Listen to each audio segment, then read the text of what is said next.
Hi, I'm Dr. Kristen Jones, and welcome to the Distress Tolerance module. The goals of this module are to reduce suffering and increase a sense of freedom through coming to terms with the reality of life. This module is all about how to handle painful emotions when they become very intense in a way that won't make things worse in the short term or long term.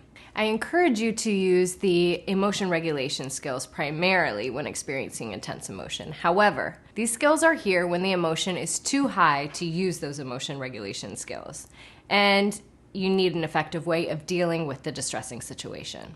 You can use distress tolerance skills until your emotion reduces to a level in which you're better able to use other skills. So why should we bother tolerating painful feelings? Because of a few things.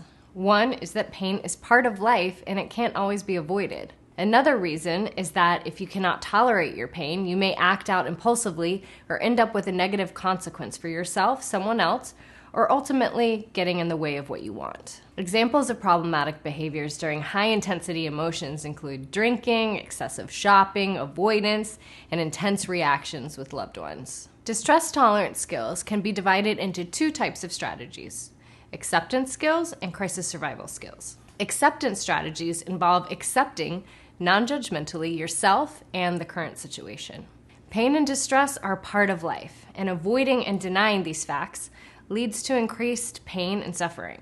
Crisis survival strategies focus on finding ways to survive and tolerate the moment without engaging in problem behaviors. Acceptance skills help let go of fighting reality to choose to accept the situation as it is instead of the situation that you want it to be.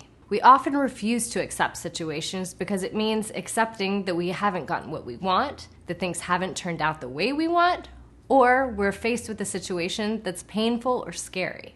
However, refusing to accept and tolerate a situation will not magically make it go away or change. To the contrary, accepting, tolerating, and acknowledging painful situations helps to decrease the pain that we suffer instead of increasing it.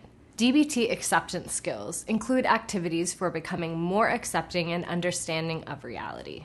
The basic acceptance principles that we will discuss include radical acceptance, turning the mind, and willingness. We will also talk about activities such as breathing, half smiling, and awareness exercises that help you to accept and tolerate yourself, the world, and reality. Now, crisis survival skills are about doing what works to get through a moment of crisis without making things worse with problematic coping methods. Crisis survival skills are essential when situations call for us to be able to function despite the crisis that we are currently experiencing. They can help us to return to work and school and survive day-to-day life despite emotional pain.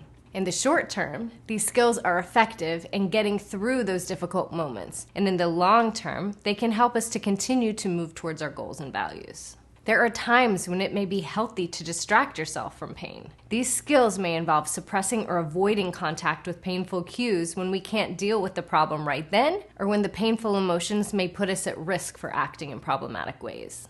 These skills can be very important when necessary. However, we want to make sure not to use crisis survival skills for everyday problems, because suppressing and avoiding all contact with the cues of pain often can make the pain continue in the future. 4 sets of survival skills include distracting, self-soothing, improving the moment, tip, thinking of pros and cons, all of which we will discuss in this module. These skills are designed to reduce contact with the things that upset you, to help comfort and nurture yourself, to improve how you're thinking about a crisis, and to help keep you motivated to get through the crisis. All of this is done to keep moving you towards your goals and to create the best life for you. Thank you so much for joining me today, and I'll see you next time.